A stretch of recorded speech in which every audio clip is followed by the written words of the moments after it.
It was great to hear so much about emphasis on sports tourism, and I hope you don't mind. I came from the Melanesian Games this morning to where I watched the 10K, and I have a shoe with me, and I'm going to be grabbing people.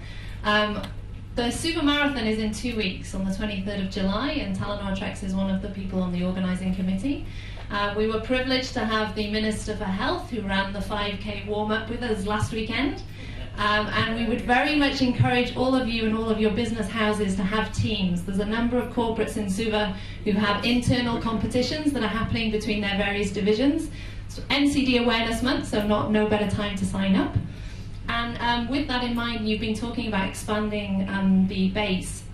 Sarah's laughing because I've been seeing her on the seawall training it for as well. We took 2 French travel agents hiking through the interior a couple of weeks ago, and Fiji has an amazingly stunning interior, which very few tourists actually see at the moment, and we're trying to do something about that.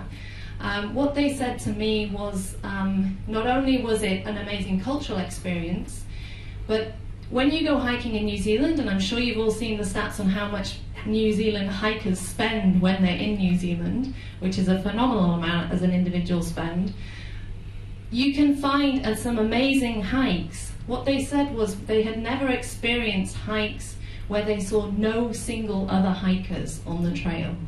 The whole day we saw farmers that stopped to have a chat, we saw people going fishing in the river, but there were no other hikers there.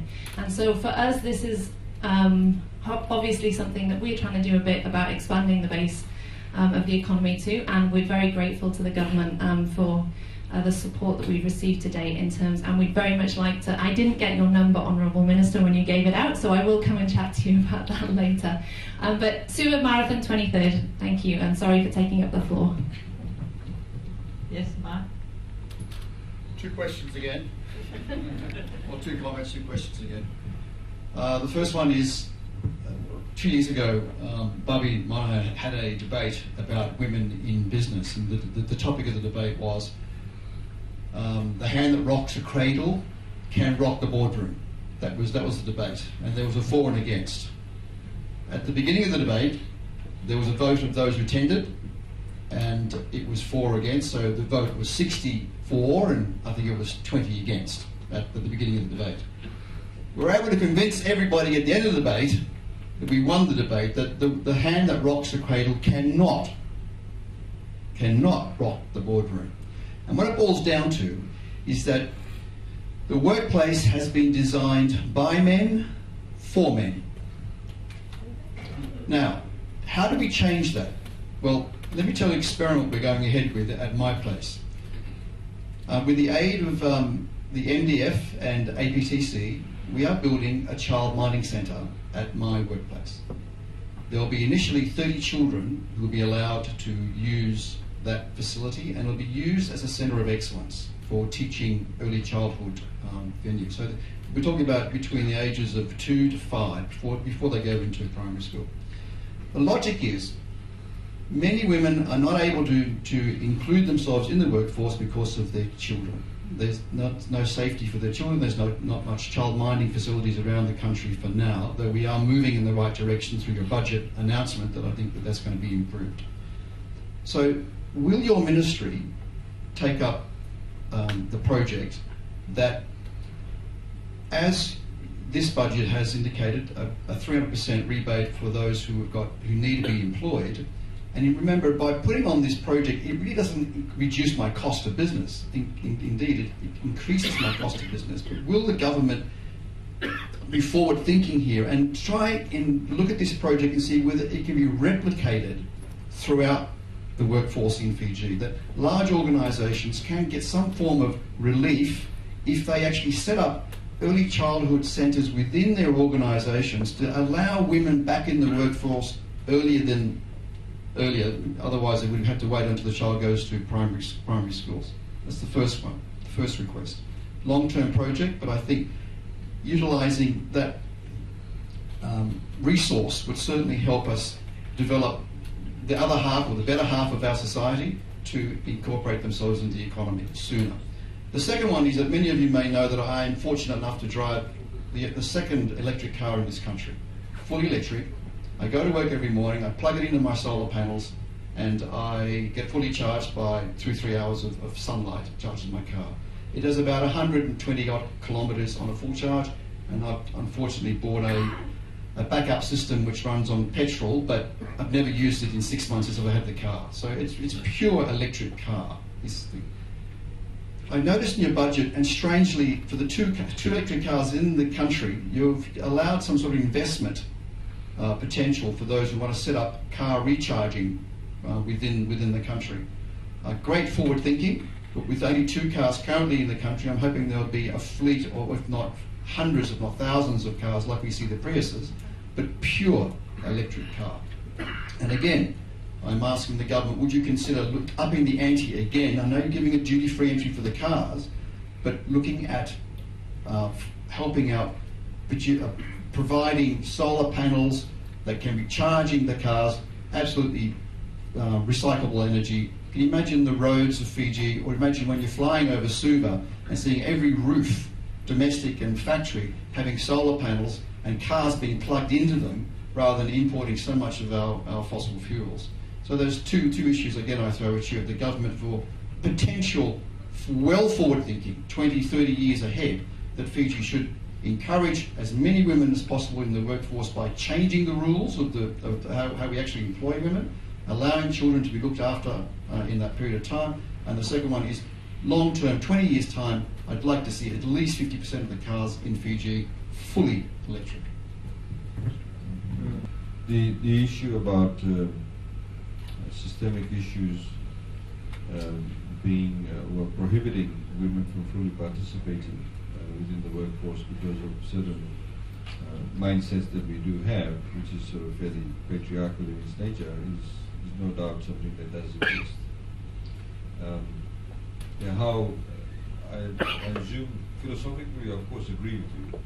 Are you asking for a tax break if you set up a well, like you've done for the unemployable, you've given a 300% tax break for the disabled, and you've given a tax break for the university students. Would you consider something like that, where we set up an in-house early childhood centres? I think it's a question of balancing and prioritising. So I think our main priority at this stage was to get people the work experience, get people who are doing the certification to complete their courses, and also the disabled people. We would expect many companies to do exactly what you're doing. You're doing that without a tax break because one, of course, it is also in your interest. You're looking after your staff, but also it is an opportunity to create or attract better quality staffing, perhaps as a result of that too. But it's part of your corporate social responsibility too. So we hope that many people follow the lead of Mark Hallaby and go ahead and do what he's doing. At this point in time, I suppose something that could be considered in the future. I would say something to be considered. We don't want to give away too many tax concessions, but nobody will end up paying any taxes. So it's a balancing act too. But most definitely, I mean, we applaud what you're doing. We have done, within government departments and ministries, for example, if you go to the birth, deaths and marriages department in Suva House, you'll find a corner that has a play area for children. It's air conditioned and we have television sets set up, and of course a lot of people who are not using the service of BDM still come and use that too, especially at midday when they have to watch Gargarki Kahani or something on ABC. But it does. We are doing that. Legal Aid Commission now, for example, has feeding areas. The Legal Aid Commission offices, not all of them have that, but we're providing for that. But it's a move towards that direction. And hopefully a lot of businesses will take up that opportunity. But there's just something to consider. Regarding the electric cars, yes, definitely going to be there in a few years' time. 50% of the cars must be electric. But it's a question of, what comes first, the horse or the cart. Some people would argue, well, I don't want to bring in electric cars because I don't have, servicing centers for that. So the idea is that we want to encourage entrepreneurs to invest in that area. Again, Chairman Fijian Holdings, which is sort of fairly flush with funds, can also look at that as a business opportunity Chairman, I'll just repeat that. Fijian Holdings is flush with funds. Can also look at the various tax breaks we are giving in terms of setting up, electric stations for cars to come and charge up. It would be quite a good example for other businesses too. We have, as you notice, not reduced the duty, the continuation of free duty on full electric cars like yours, and also the other one that is, another rung below that. But what we generally call hybrid cars in Fiji, the duty is going up by a slight amount. Definitely that is the target. The target is to get more vehicles that are fully electric in Fiji. Minister, while you're there, there's a question just come through on the platform. What has happened to the Fiji Investment Corporation, which was set up to provide equity financing for business setups? It's still there. It's a legal entity. It is currently being managed by FDB to look after the existing assets and the business interests it has and the management of the shares it has. It has some preferential shares that it holds, which are redeemable over a period of time. But as we've discussed previously, that we are looking at that as a possible vehicle for the kind of venture capital financial institution that we're talking about. And that will also be having an arm for the small, medium enterprise? We don't know. We can't say that because I think that has to have probably a separate life of its own. Okay. We don't want, and I think that's probably the point that also that Vishnu was trying to make.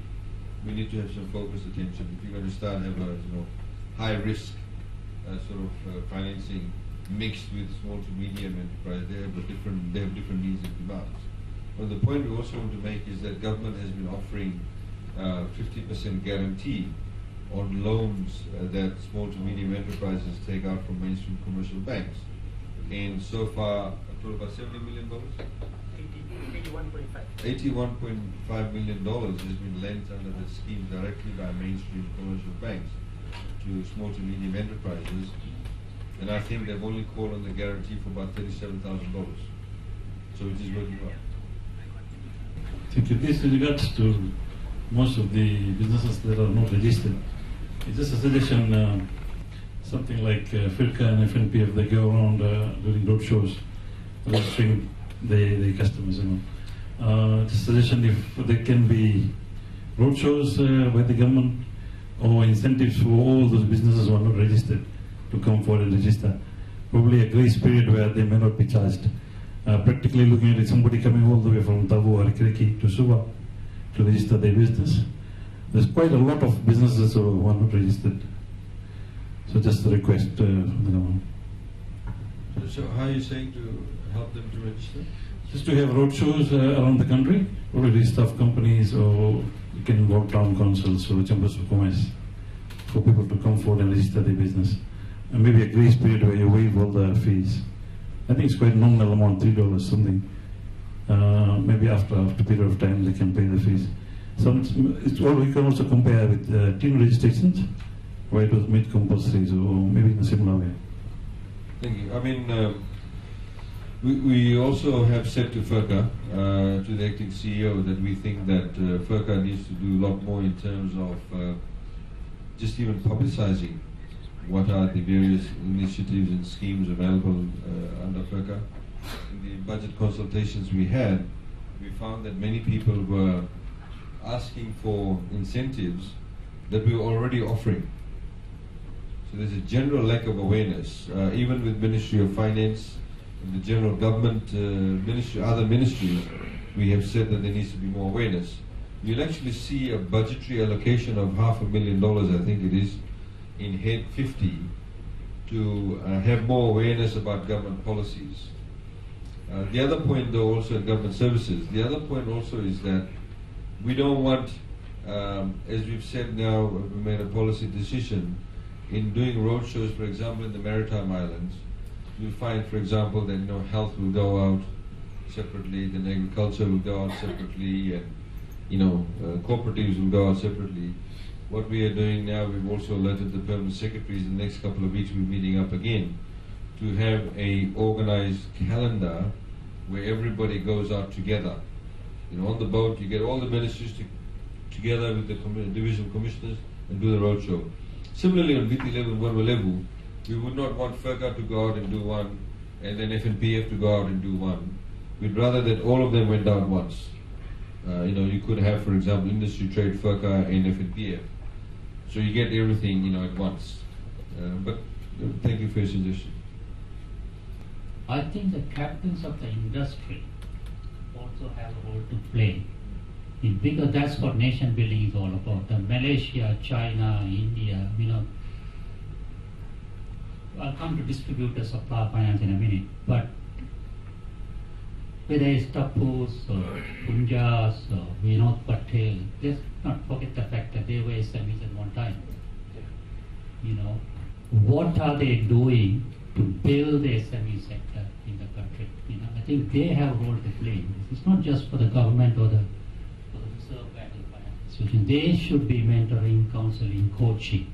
That's one. And two is, if you look at the Malaysian model or the China model, there's a lot of distributors and suppliers who are supported by the big companies. If you take, for example, a company like Unilever, they have a policy of supporting local suppliers and local buyers.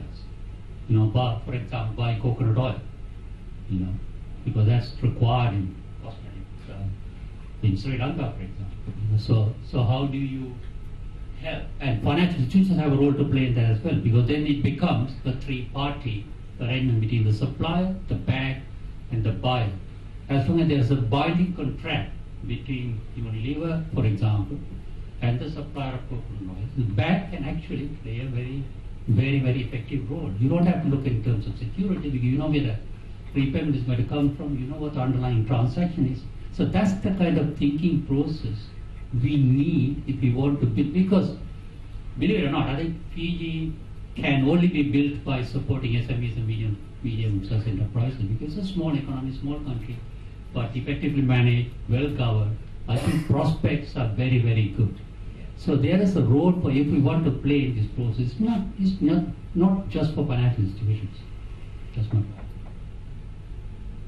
I completely agree with what the chair of PSC has said, because we continuously said that the way to consolidate Fiji's economic base and grow it and widen it, and also for the future, is everybody needs to participate in it. It's not also, there seems to be a culture that even we've seen from very basic things like, okay, we'll only give sponsorship money for this if we get a tax break. We had in fact people ringing us up saying the donation in the Winston time, saying, what percentage of tax deduction will we get? Unfortunately. So, and you see, overall, if everybody plays a role, like for example, what Mark Helby has done, you could say, well, okay, he's done it because it's good for his business. Yes, it is good for his business, but it also is, creates a particular work culture. It also gives people opportunities to come in to that particular sector. Now, if every single company did that, large, that employs a large group of people, can you imagine the difference it's going to make? So in the same way, if, fantastic example is the coconut oil. If the biscuit making people or manufacturing food in Fiji said, okay, let's work with industry and trade, they've identified all the Fijian made, for example, virgin coconut oil and what have you, there may be a separate market for them to export it separately, but that they will use these products or lesser grade. Imagine suddenly all these people who go to this expo and various other places, will they'll suddenly fit into the supply chain. And then the banks can also start encouraging people, if they're going to lend to a factory that makes biscuits, for example. They say, look, why don't you work with industry and trade, and your supply chain should be X, Y, Z. You suddenly see a huge change. And I think that's the culture that we're trying to inculcate. At the end of the day,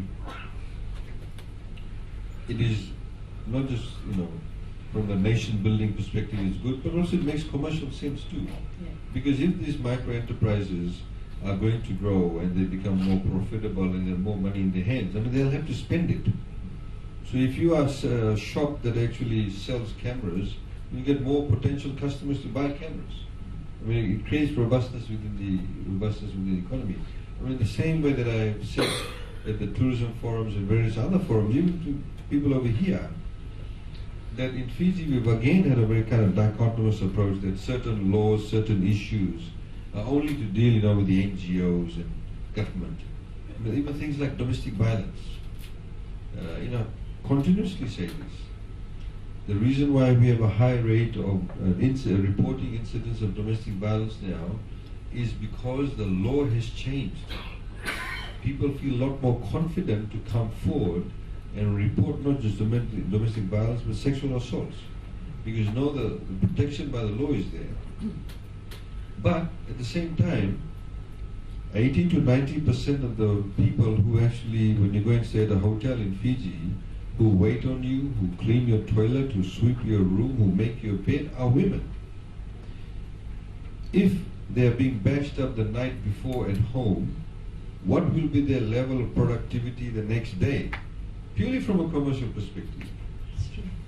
Mark Hallaby is most of the people who work in his factory are women. If they are being bashed up the night before, will they want to come to work with a black eye? Even if they do come to work with their arm is aching, will they be able to, have the same level of output? So we have to look at these matters, all of us need to look at these matters in the public space. So everybody must be concerned about things like domestic violence, because it, purely from a productive perspective, if you want to be completely selfish and I really don't care about all of the other stuff, purely from a commercial perspective, it is your concern. Okay, there's a question, and to the Deputy Governor Reserve Bank. There are some financing institutions who are not licensed, and yet they provide financing to small businesses. And how do you ensure that they are supported, or that was the kind of question that was coming through? Because it's difficult for the banks to finance small business, and it's given rise to non-licensed institutions providing money. Well, it just said non-licensed, so, and to the governor as well. Deputy Governor, sir. There are few institutions that have been set up very recently, and that is helping the microfinance sector. So one is I think PBS or something like that. Friends is doing that. Some of the NGOs are doing that. So that is in line with what government is wanting, but they do not, right now do not come under our jurisdiction. What we have is a National Financial Inclusion Task Force. So some of them have been included as part of this task force because what they're doing is in line with what government wants, what the Reserve Bank wants. But they are not under our supervision. A lot of people, when you say microfinance, they may think $200-300. Yeah, Some people, microfinance means $3,000-4,000. So this is the whole idea of the the regulatory framework, that we don't have one.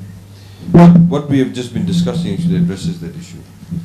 There are a fantastic array of money lenders in Fiji. The Money Lenders Act has not been reviewed for quite some time. That's one of the things on our agenda too. Some of them charge interest rates up to 20-30%. The mainstream banks can show you footage of the ATM machines. Yeah. On a Thursday morning at 3 a.m. you'll find 2 or 3 men getting out of a car with this many ATM cards and a book with PIN numbers. These are the money lenders who you actually give when they lend money to you. You give them your ATM card and your PIN number, so they take the money directly out of your account on your payday. And this is why sometimes you long queues in the bank, because these are the people that the actual account holders who queue up to go and to withdraw whatever's left in the bank accounts. But the overall big picture, of course, is, as you know, we've announced, and we're hoping again, outreach again to FNPF and other business, businesses too, about giving access to home ownership. We have very low rates of home ownership in Fiji, extremely low rates of home ownership. Singapore has a home rate ownership of 93%, and that's one asset that obviously people can use as collateral. We have provided $10 million for first home buyers. We of course have provided the tax incentives. We've also amended the laws about 3 years ago, where you can now actually have strata titling on Itauke land and also Crown land. Before start titling, purely was for only freehold land. So that hopefully will present opportunities for people to, build apartments. And I'm not talking about the fancy apartments. I'm talking about affordable apartments that people should be able to own for $50,000-$60,000 an apartment. And then again they can use as collateral and go to mainstream financial institutions too once they own it. So when somebody dies in the family or they have some social obligation and they want to borrow $2,000, they don't have a collateral, they can actually use that as collateral and get out of that money lender cycle that they get into and find it very hard to get out of.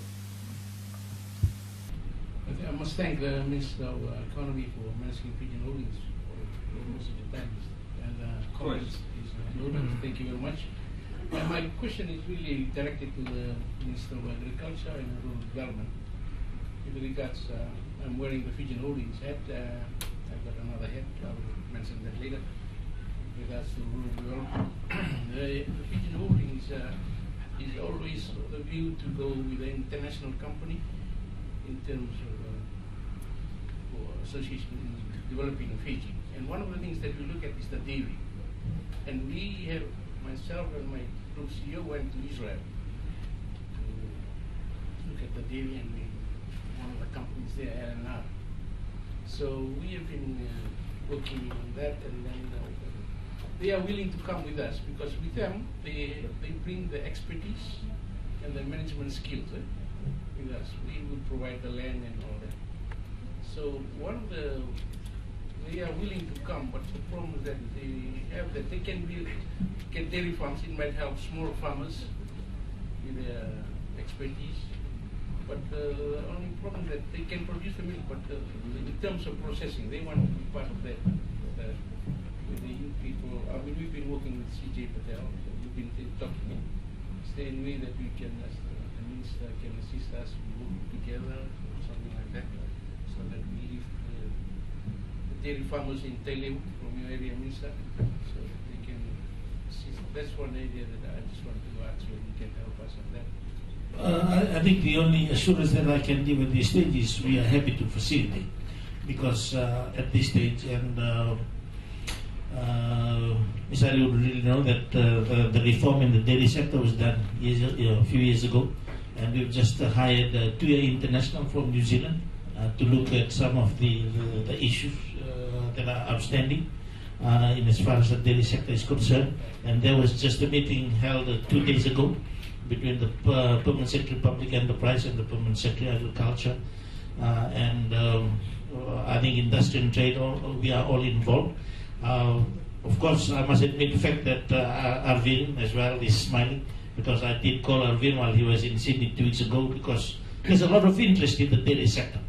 I'm facilitating all this because I want big players, and I've talked about partnership, profit sharing, private-public partnership, and I'm happy to facilitate all this, all in the good name of advancing Fiji and the economy, and I'm sure there's avenues for that all. And I will facilitate that. But we've got a big player in the dairy here. Yes, they're meeting me next on Monday. Mr. C.J. Patel can answer that. Yeah, my interest. No, the Fiji dairy, in fact, hasn't got enough milk to process. So if there are people who can come and produce milk, they'll be the happiest. Yeah. Only 18% of the requirement is being produced locally. In fact, I think they are taking initiative of allocating $1 million to the Ministry of Agriculture to actually encourage farmers to buy.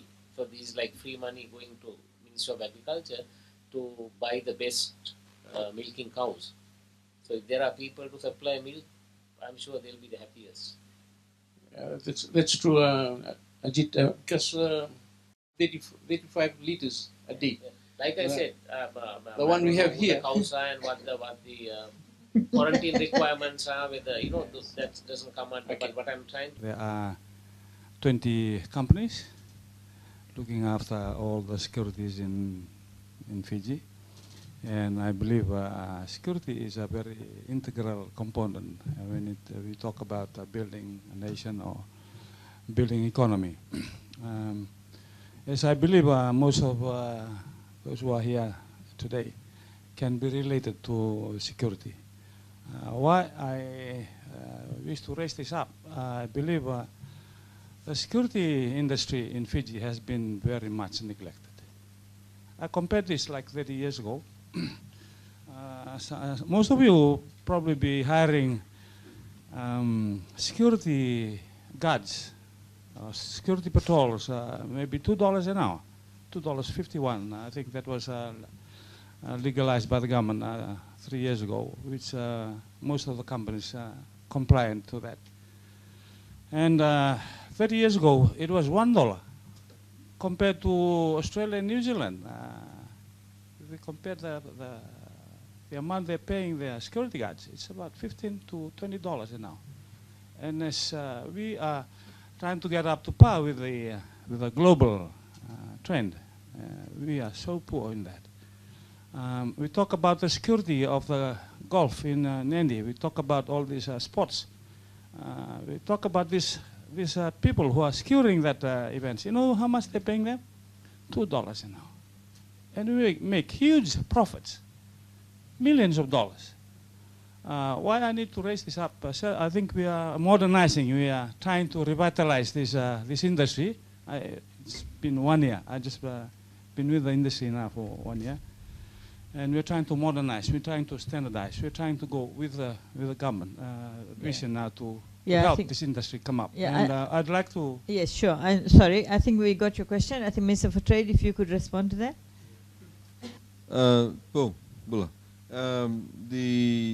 The issue about anybody, security officers being exploited, obviously is a matter that the Ministry of Labour needs to be informed about.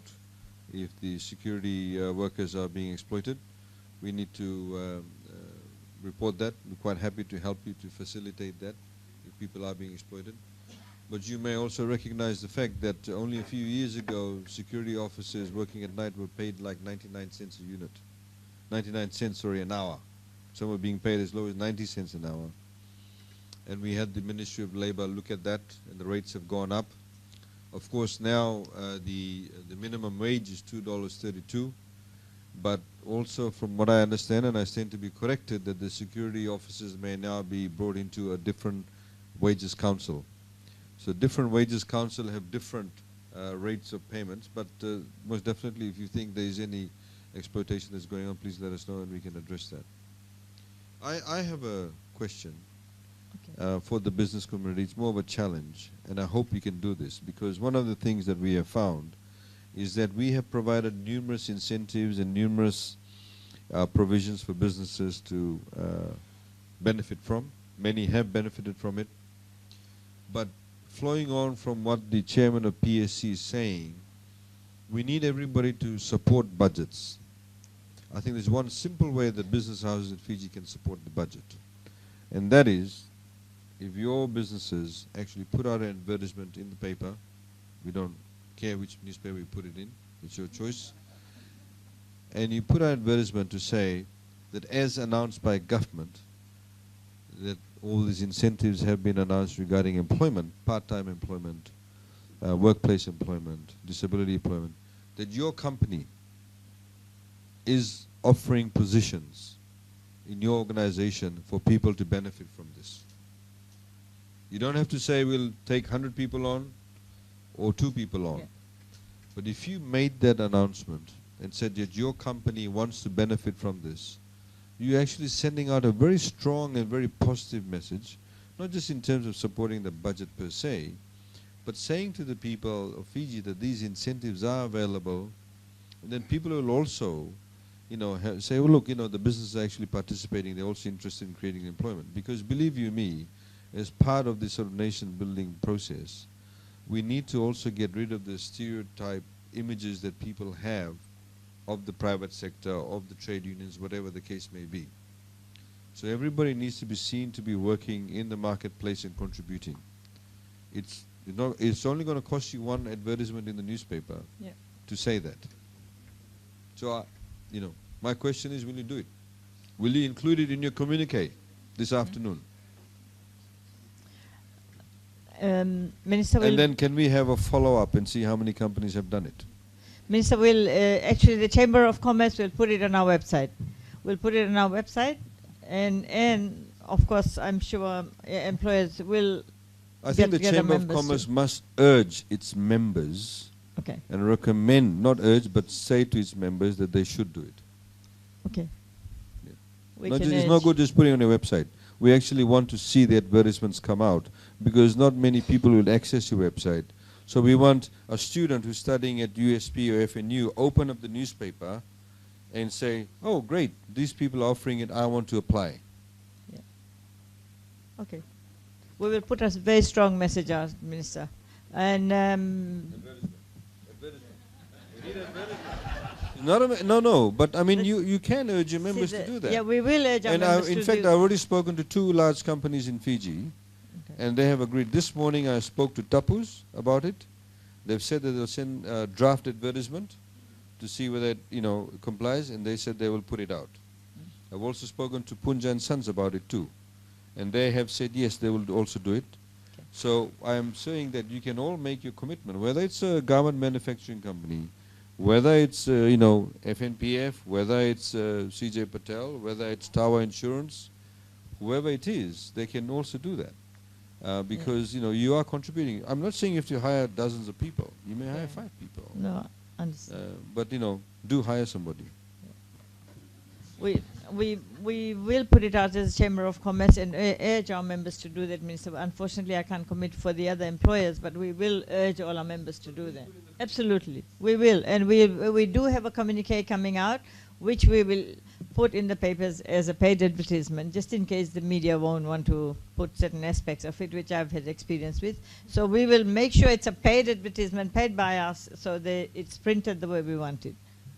And I think on that note, we should just give a big round of applause for our grand panel.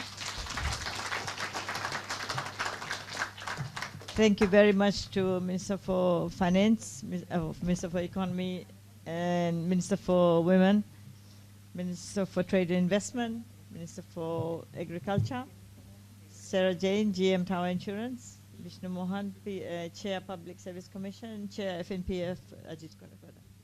Thank you very much.